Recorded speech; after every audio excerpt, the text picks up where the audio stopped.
the amazing opportunity to talk to Gigi Dement here on Kababayan Today, isa pong Pilipina na merong Oscar Award. So, the question that I'm sure a lot of people ask you, Gigi, how does one get an Oscar?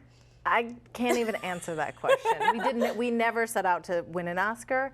What happened was Luke Matheny approached me. We had worked together. We went to school together. And like, this is NYU? This is NYU graduate film. Mm-hmm. So we worked together on a couple of other projects, had a lot of common friends. And I saw his second year film. It was called Irano, which is an adaptation of Cyrano de Bergerac. And he played Irano, but he had giant ears instead of a giant nose. And I was like, I will do anything for you. I'm like, I will PA, whatever you want, because I could see that he was extremely talented. That's where I begin. I was like, I look for projects, or I look for people who I can believe in. And so a couple of years later, he sent me an email and asked me to be his producer. And from there, I read the script, I looked at the team, and helped him put together more of the creative team. I worked with Stephanie Walmsley. And also another Filipina. Yes. Yes. And she worked more on casting. I worked more on like the team. Mm-hmm. And we just worked really hard. And Luke was really organized. And I mean, of course, like his talent speaks for himself. But we were just trying to make a good short film. Right. And what happened after that was sort of magic.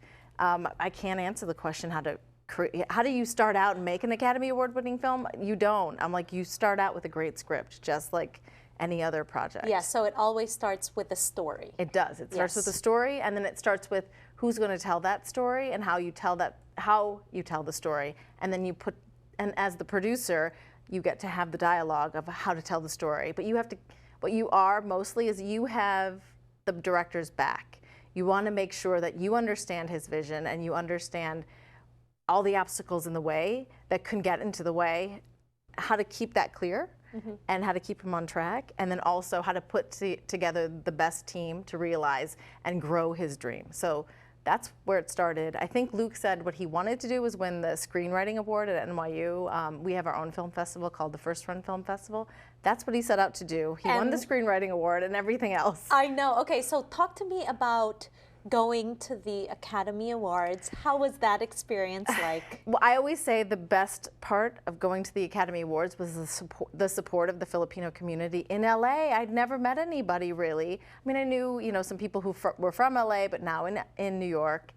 And I was working on a film, another Clarissa de los Reyes, another Filipinas film. Mm-hmm. At the time when I was, heard that I was going to be coming to LA to go to the Oscars, and I was like, oh no, I don't have a dress. And then suddenly, a bunch of people we know, I don't know if I should mention their names. Yes, absolutely. Okay, Winston Imano. Winston Imano, a dear friend of Kababayan Today, got some people together. Right. And I remember this because it was like, okay, Gigi Dement needs to go to the Oscars wearing a Filipino designer. Of course, this is a chance to, pay tribute to. And my producing partner, she already had, she was on television, so she had 5 dresses. Right. And I was like, I'm on set. I can't even get to a store. I'm in New Jersey. We're shooting in Johnny Air. And I was like, what am I going to do? And all of a sudden, the whole LA contingency stepped up. Unbelievable. Like that, to me, was the most rewarding part of the Oscars. The other part, I can never replicate that. It was like I could see people that were very, very famous, but the connection to me was going to be, surface and forgotten. Uh-huh. But what I take with me are all the people who surrounded us from the Filipino community and opened their arms, made sure that our story was told. And it was just wonderful. Steven DiPianco, he really encouraged Stephanie and I to get out here and go to the Oscars, and he was wonderful. So yeah, it's definitely, that was the most important part to me. That's the part I take away. That's the part I talk about. Okay, so how has it been since then? How has your career sort of magnified because of that shiny Oscar that you have? Well, I've done a few features, and I have a couple of features in development. I have many features in development, but the 2 that I'm very, very proud of are, written and going to be directed by Filipino-Americans as well. One of them is called Yellow Rose, and that's with Diane Paragas. She is going to be the director. And she's also a Brooklyn-based independent filmmaker. And then I have the other one, which I don't even know, can I say it? Chicken Blank? Yeah. It's by Jess de la Merced. She did this wonderful film called Bleached, that did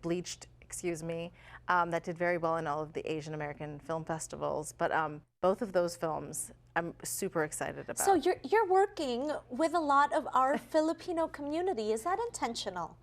It is now because I do pay attention. I work with a lot of different people, and big and small. It doesn't matter what walk of life, but I am drawn to those stories. I was like, if I could be the Filipino-American producer that every Filipino-American came to make, to collaborate with, I'd be extremely happy. That's a goal of mine. That's an amazing sort of goal, to be able to put the Filipino community on the map, especially in the entertainment industry where we are sorely unrepresented, is, I think, a very important goal. I mean, it's bigger than sort of your own career. Right. I mean, it was really easy to forget. You grow up in America, you become very Americanized, and then you grow up and you sort of like, oh, wait a second.